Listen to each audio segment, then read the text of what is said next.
The grand ballroom of the Fairmont Royal York smelled like money and malice, old wood polish, champagne that cost more than most people's rent, and the particular kind of cruelty that only comes wrapped in a tuxedo.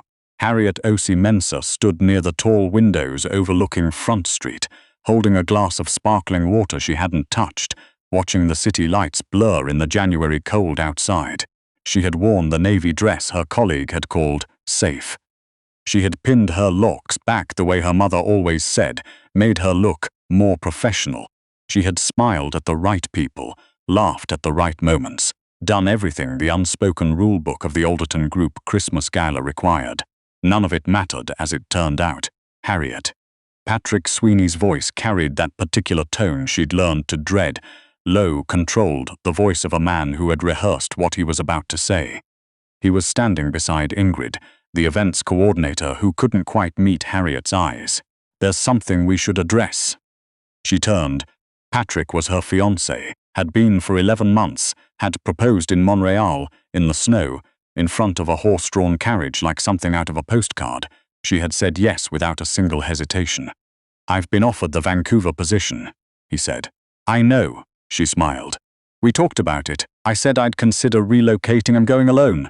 The room didn't go quiet. That was the horrible part. The string quartet kept playing. The waitstaff kept circling with canapes. 3 feet away, a group of junior analysts laughed about something on someone's phone. The world kept turning, indifferent to the fact that Harriet's entire chest had just collapsed. "I've been thinking," Patrick continued, and his voice was careful in the way of a man who had been coached, "that we want different things. You're focused on your work, your research, and I need someone who," he glanced, just a flicker at Ingrid standing beside him, "who can be present." "Present," Harriet repeated. "You understand." She did understand. She understood completely. She looked at Ingrid, who finally met her eyes, and she saw in that split-second glance the entirety of what had been happening, probably for months, in spaces she hadn't thought to look because she had been busy. Present, in her own way, writing the algorithm that had just saved the Alderton Group $4 million in operational forecasting errors. "Right," Harriet said. "I understand perfectly." She set her untouched sparkling water on the nearest tray and walked away with the steady, unhurried pace of a woman who was not going to give anyone the satisfaction of watching her run. What she didn't know, because she was too dignified to look back, was that she was being watched. Everett Thorne had been running Thorne Capital since he was 31 years old. He was 38 now, which meant 7 years of being the man in every room that other men quietly recalibrated themselves around. Not because of his height, though he was tall. Not because of his money, though there was considerable money. Because of the stillness. Everett Thorne had the quality, rare and faintly unsettling, of a man who was never surprised. He had been at the Alderton Gala because Wendell Alderton was trying to sell him a stake in a commercial real estate portfolio, and Everett had been taking the meeting out of professional courtesy rather than genuine interest. He'd spent most of the evening near the windows. He liked windows. They gave you somewhere to look without having to perform interest in the people around you. He had noticed Harriet Osei-Mensah the moment she walked in, not because she was beautiful, though she was, in the kind of way that took a moment to settle on you and then refused to leave, but because she was reading the room. He could see it in the slight tilt of her head, the way her eyes tracked the subtle power dynamics at each cluster of guests. She was cataloging, classifying, the way someone did when they'd spent years being the smartest person present and had learned to be careful about showing it. He had watched Patrick Sweeney approach her with the expression of a man delivering a verdict he'd decided weeks ago. He had watched Harriet's face for 3 seconds. The collapse, the recovery, the composed steel that replaced both. And he had thought, there she is. He didn't approach her that night. He wasn't impulsive. He had his assistant pull her file the following morning. Dr. Harriet Osei-Mensah, 31. Quantitative Analyst, Alderton Group, BSc Mathematics, University of Waterloo, MSc Financial Modeling, McGill, Doctorate in Applied Statistics, incomplete, discontinued to accept full-time position, published 3 papers, one of which, he noted, had been cited 17 times in the last year alone. Everett read the file twice. Then he picked up his phone and called his head of acquisitions. "Cancel the Alderton portfolio meeting," he said, "and find me a reason to hire Harriet Osei-Mensah." She almost didn't take the call. It came 3 weeks after the gala, which meant 3 weeks of fielding colleagues' careful, prying sympathy, of coming home to the apartment that still had Patrick's coffee maker on the counter because he hadn't bothered to come collect it, of putting in the kind of focused, furious work hours that Harriet had always used as a replacement for falling apart. The number was a Toronto exchange, no name attached. She almost let it go to voicemail. At the last second, something, she couldn't explain it, made her answer. "Dr. Osei-Mensah." The voice was measured and direct. "My name is Everett Thorne. I'd like to offer you a contract position at Thorne Capital. I have a specific project that requires your particular expertise. The engagement would be 6 months, with the possibility of a longer arrangement. Compensation is negotiable but significant. I'd like to meet Thursday if you're available." She had been in the middle of her lunch, a turkey sandwich eaten standing at her kitchen counter. She set it down. "Mr. Thorne," she said, "I'm with the Alderton Group, I know, so this would be a conflict of. Your contract with Alderton includes a standard non-compete clause that does not cover quantitative research in private equity. I've had legal review it, you're clear." She paused. "You've had legal review my employment contract. I like to be prepared, before I've agreed to a meeting." Yes, she should have found it alarming. Instead, something about the sheer unapologetic efficiency of it made her mouth twitch. "Thursday," she said. 2 o'clock, I'll send the address." He sent it 40 seconds later. The Thorne Capital offices were on the 42nd floor of a King Street tower. The address was followed by a single line. "Dress however you like. We're not assessing your wardrobe." She stared at that line for a long moment in the grey January light of her kitchen. Then she finished her sandwich. He stood when she walked in, which surprised her. In her experience, very powerful men sat. Sitting was a performance of ease, of not needing to demonstrate respect. Everett Thorne stood, extended a hand and said, "You're earlier than I expected." "You're taller than I expected," she said, and then wondered if she was supposed to say that. The corner of his mouth moved. "Sit down, Dr. Osei-Mensah. I'll tell you what I need." What he needed, as he explained it over the next 40 minutes, was someone who could rebuild Thorne Capital's risk modeling framework from the ground up. Their current system was outdated by 6 years. In the last 18 months, they had misallocated twice in ways that their internal analysts hadn't caught. He had caught them. Personally, manually, reviewing figures at 2 in the morning, which told him the system was broken in ways that his team's existing expertise couldn't fix. "You wrote a paper in 2021 on adaptive risk architectures in high volatility markets," he said. "It's the clearest articulation of what I need that I've encountered." That paper was cited mainly by academics. "I'm aware. I'm not an academic. I want the practical application." She looked at him across the desk. The clean lines of it, the absence of clutter, the single-framed photograph turned slightly away from visitors that she could just see the edge of, a shoreline somewhere northern and cold. She looked at the way he was watching her, not with the particular assessment she was used to from men in boardrooms, the sizing up that always had a secondary agenda, but with the focused attention of someone who was interested in one specific thing and had no patience for everything else. 6 months, she said, to begin. And Alderton, you give notice Monday. I'll ensure your transition is not made professionally uncomfortable. She tilted her head. How would you ensure that? Wendell Alderton is hoping to sell me a real estate portfolio. As long as that possibility exists, he'll be careful. So you're using leverage you have no intention of exercising.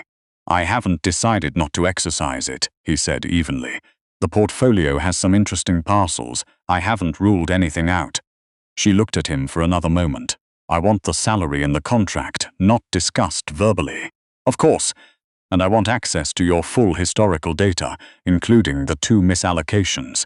I won't redesign a system without understanding where it failed. He reached across the desk and turned a folder toward her. It already contained the misallocation reports. She looked down at the folder, then back up at him. You were confident I'd say yes. I was hopeful, he said. There's a difference. The work was extraordinary. Harriet had spent 6 years at Alderton doing good work in a framework that didn't fit her, a system that wanted her outputs but not her methods, her results but not her reasoning, her productivity but not the full reach of how her mind moved across a problem. She had adapted.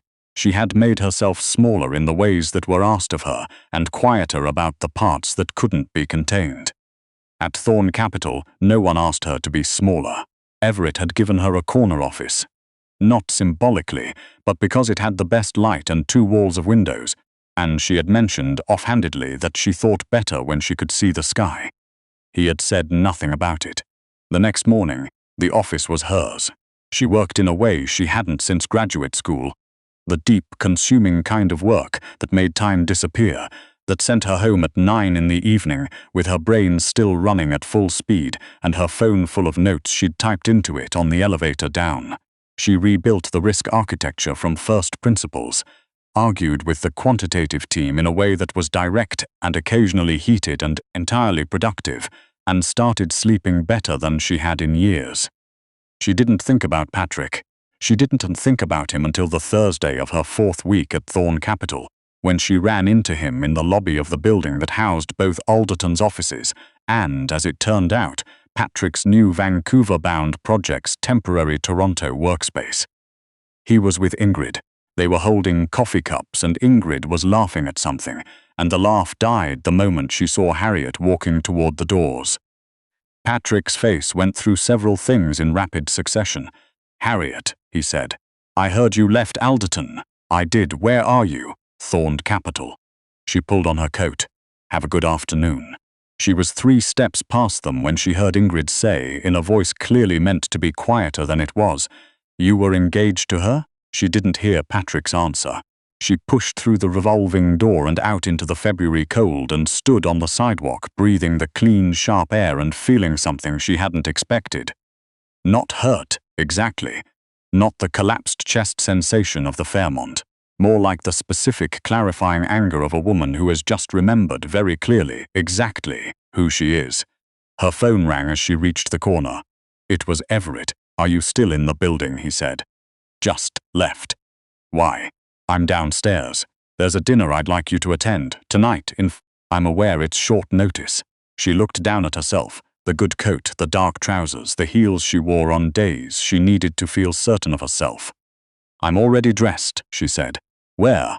The restaurant was Canoe, high above the city, the lake visible in the dark beyond the windows like a frozen inland sea. Everett was at a corner table when she arrived, standing, again that standing, and the man across from him looked up with the sharp, calculating expression of someone who was used to reading rooms. "Harriet," Everett said, "this is Gordon Fairweather. He runs Fairweather Holdings. Gordon, this is Dr. Osei-Mensah, who is redesigning our risk framework." Gordon Fairweather had silver hair and a handshake that communicated, very efficiently, that he was used to being the most important person at any table. He looked at Harriet with the particular brand of assessment that she had long since learned to receive without expression. She gave him her hand, held his gaze, and sat down. The dinner was about a potential co-investment between Thorn Capital and Fairweather Holdings. Harriet understood within the first 15 minutes that she was there because Everett had wanted a particular kind of intelligence in the room. The kind that would notice things he might miss, not because he was less perceptive, but because 2 minds cover ground that one cannot. She noticed 3 things. The first was that Fairweather's risk appetite was significantly higher than what he was presenting. She could see it in the way he talked about the failed ventures he'd survived. The narrative of a man who liked the fall. The second was that he had a habitual tell. He touched his watch when he was uncertain of his position.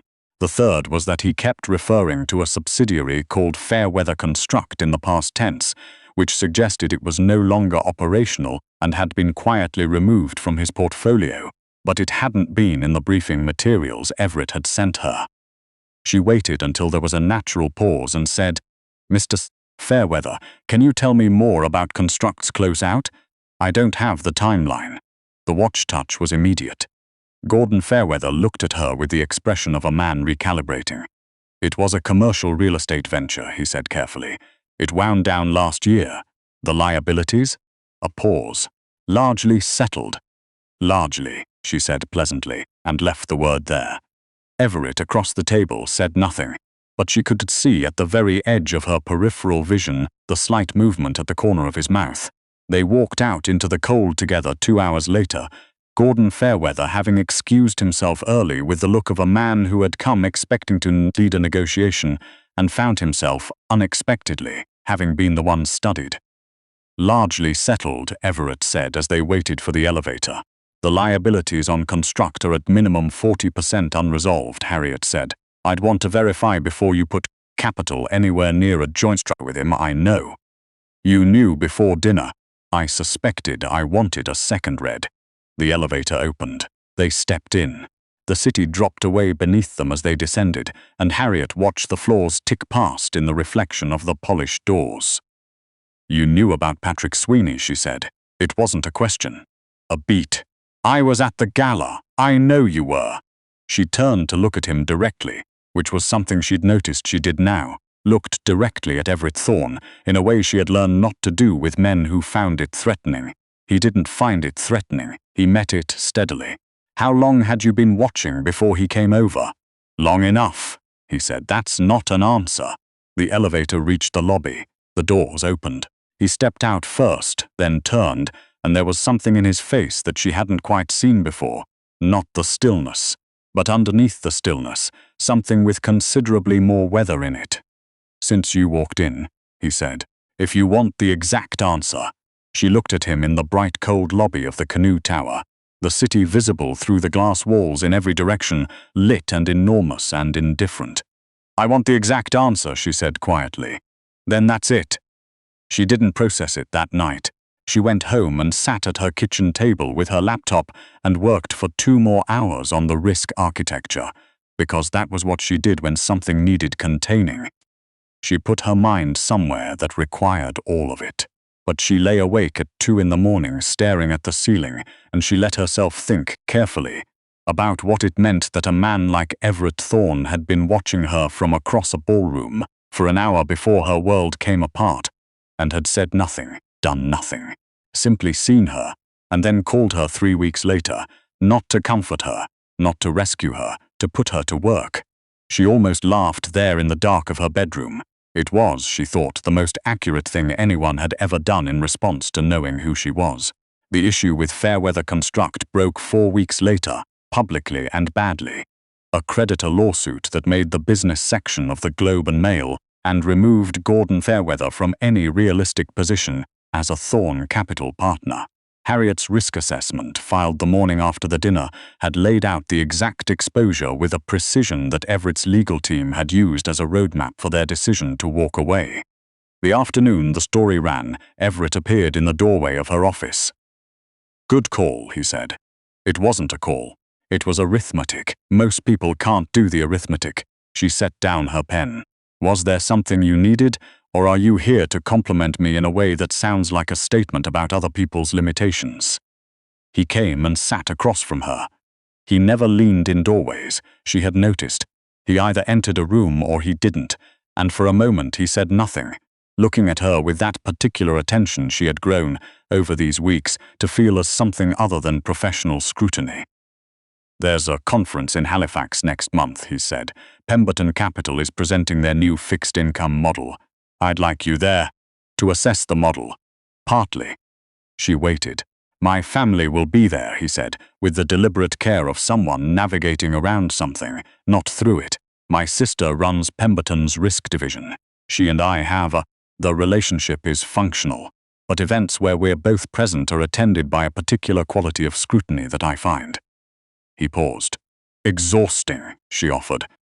I was going to say inefficient. What would my presence change? He looked at her for a long moment. Everything runs differently when you're in the room, he said. I have noticed this. She was quiet. Outside her windows, the lake was just visible on the horizon line, pale and wide under the March sky. I'm not interested in being a prop, she said, because she needed to say it, needed to put it between them and see what he did with it. Not at a family event. Not anywhere, I know, he said. That's not what I'm asking. Then be specific about what you're asking. He met her eyes. Come to Halifax because you're the most interesting person I know and I would rather have you at the table than not. That's the specific version. She breathed in slowly. Outside, a lake freighter was moving across the far edge of her window, impossibly slow, carrying something heavy. I'll need the conference schedule, she said. And your sister's most recent published remarks on fixed income. I'm not walking into a room without context. I'll have them sent tonight, and I want a window seat on the flight. Done. She picked up her pen. Then I'll go. The Halifax conference was held at the Westin Nova Scotian, and it was full of the particular breed of Bay Street and financial district players who circulated through these events the way birds return to the same migration routes. Familiar to each other, hierarchical in ways invisible to outsiders, and very good at being warm on the surface and glacial underneath. Everett's sister was Danielle Thorne Callahan, and she was in most visible ways her brother's opposite. Expansive where he was contained, verbally generous where he was spare, apparently delighted by everything in a way that Harriet's arithmetic sensibility immediately classified as deliberate. The delight was real, but it was also deployed like a precision instrument. She had their mother with her.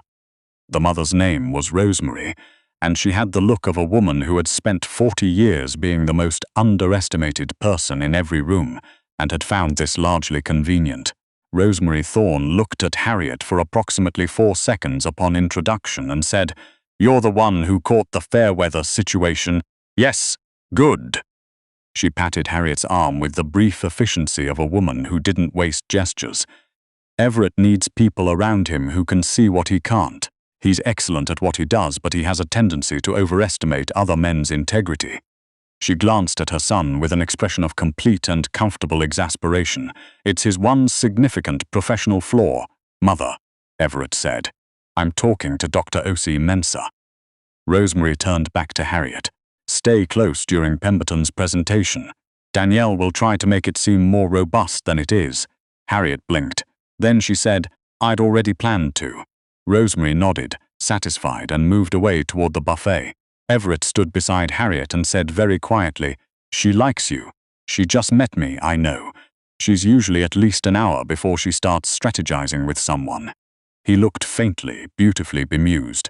"I've never seen her skip the process entirely." Danielle's presentation was polished and confident and had one structural weakness buried in the third section, an assumption about interest rate correlation that held under current market conditions and failed badly in 3 plausible stress scenarios. Harriet waited until the Q&A and raised her hand. "The correlation assumption in your rate sensitivity model," she said. "You're treating it as fixed across a 12-month horizon. What's your position if we see the kind of volatility we had in late 2022? The room shifted slightly. The particular atmospheric change that happens when a question requires real work. Danielle looked at her with bright, careful eyes. "We've stress-tested for a 40 basis point shock. 40 wouldn't be sufficient in the scenario I'm describing. You'd need closer to 80, and the correlation breaks down asymmetrically. Your downside exposure is understated by roughly a third." A silence. "That's a fairly specific concern," Danielle said. "I ran the numbers last night." Another silence, longer. Then Danielle Thorne Callahan did something Harriet hadn't expected. She smiled fully and without armor. "Would you send me the analysis? If Mr. Thorne doesn't object to sharing my work." "Mr. Thorne," Everett said from 2 seats away, "has no objection whatsoever." Later, after dinner, after the other conference attendees had drifted toward the hotel bar, and Rosemary had retired, and Danielle had gone to call her husband, Harriet and Everett stood on the hotel's rear terrace, overlooking the harbor. The Atlantic was dark and vast and close, and the cold off the water was a different kind of cold than Toronto. Saltier, heavier, with more history in it. "She'll redesign the model," Harriet said. "I know, the Pemberton partnership is off the table now. Probably for the best." He was looking out at the water. "I came here to decide if I wanted it. I didn't, particularly. But I needed to understand why, and now you do, now I do." He turned to look at her, and the light from the hotel windows caught the planes of his face in the particular way that outdoor nightlight does, making things both clearer and more exposed. "Can I tell you something that may be professionally inconvenient?" She turned to face him. "Say it. I have been for the better part of 4 months in the process of constructing reasons to keep you in my orbit, he said. The contract was real. The work is real. Your competence is. Frankly, you are the most analytically capable person I have ever worked with, and I've worked with many people. None of that is manufactured, he paused. But the reason I called, 3 weeks after the Fairmont, was not the risk architecture. The harbor was moving below them, dark and constant. I know, Harriet said. He looked at her. I'm very good at data, she said. Patterns, correlations, cause and effect. She tilted her head slightly. A man like you doesn't call a mid-level analyst at a firm he's not investing in because of a 3-year-old academic paper. Not in 3 weeks. Not with legal already having reviewed my employment contract. She held his gaze. I've known for some time I wanted to see if you'd say it. Something shifted in his face, something that, on anyone with less composure, she might have called relief. And, he said, and I think, she said carefully, that being seen by someone who has no reason to diminish you is a rarer thing than most people understand. I've been thinking about that since January. Since the Fairmont. Since the Fairmont. He was quiet for a moment, the harbor behind him, the Atlantic cold moving through the dark. Then he said, What would you need, Harriet? Not what do you want, not what would make you happy. What would she need, in the specific and practical sense, to consider the thing that was being considered? She had never been asked that before. She had been asked what she wanted in the performative way that didn't require a real answer. She had never been asked what she needed with the clear intention of providing it. She thought about it honestly, the way she did every problem she was given. Time, she said. Not to decide, I've largely decided. But to do it properly. I don't want to be the woman who moved from one thing to another without looking at where she was going. That's fair. And I need you to understand that I'm not a prop. Not in your professional life. Not in your family life. Not anywhere. I worked too long being useful to people who weren't interested in me to do it voluntarily. I know who you are, he said. That's the entire point. She looked at him for a long moment, the Halifax night around them, the sound of the harbor below. Then yes, she said, I think so. Yes. Patrick Sweeney's Vancouver transfer, as it happened, fell apart in April. The project defunded, the position dissolved. He returned to Toronto and to Alderton. And then 3 months later, in July, Alderton sold a majority stake to a holding company in the process of restructuring its financial services division. The sale was public knowledge. What was less public, though it made its way through the Bay Street ecosystem as these things do, was the identity of the holding company's largest private investor. A mutual acquaintance mentioned it to Harriet at a gallery event, watching her face carefully for a reaction. I heard it was Thorn Capital, the acquaintance said. I wouldn't know, Harriet said. I'm not involved in acquisition decisions. This was technically true. She was involved in risk assessment. The risk assessment she had filed in February on Alderton Group's portfolio had noted, in precise and footnoted detail, the structural vulnerabilities that had made the company a viable acquisition target. Whatever it had done with that assessment was his decision, made in his office, with his lawyers, without her in the room. She had not asked about it. He had not explained. They both understood the grammar of it perfectly. What she did know, because she had been the one to model it, was that the terms of the acquisition included a full restructuring of Alderton's internal teams, which meant that most mid-level positions, including Patrick Sweeney's reclaimed role, would be reclassified or dissolved within 18 months. Not punishment, just arithmetic. The numbers had always pointed this direction. Someone had simply finally run them. Harriet's risk architecture went live at Thorn Capital in June. Everett presented it to the board himself, with her sitting at his right hand, and when the board chair asked her a direct question about the modeling logic, a question that was, she suspected, a test, she answered it in the kind of specific, unhurried detail that made the chair set down his pen and say, "All right, yes, I see it." Afterward, in the elevator, Everett said, "He's never set his pen down in a board meeting. In 7 years, the model is sound," she said. "The model is exceptional." He looked at her sideways. "You know that. I know it's good. I won't know it's exceptional until I see it hold under pressure." Then we wait. Then we wait. The elevator opened into the lobby and the city came in through the glass walls. The summer lake bright as hammered tin, the streets moving and loud, the enormous ordinary machinery of Toronto in July. Harriet stood in it and felt, for the first time in longer than she could measure, entirely like herself. Not smaller, not edited, not the contained, professionally palatable version of a woman who had spent years making herself acceptable in rooms that were not designed for her. Herself, precisely and without apology. She had come a long way from a navy dress and an untouched glass of sparkling water. She had come, as it turned out, in exactly the direction she had always been pointed. She just hadn't had enough distance to see it. The city moved outside the glass, vast and alive, and Harriet Osei-Mensah walked out into it with Everett Thorne beside her. Not ahead, not behind, beside, and if the people who had once looked through her had happened to see her in that moment, they would not have recognized what they were looking at, which was in the end their loss entirely.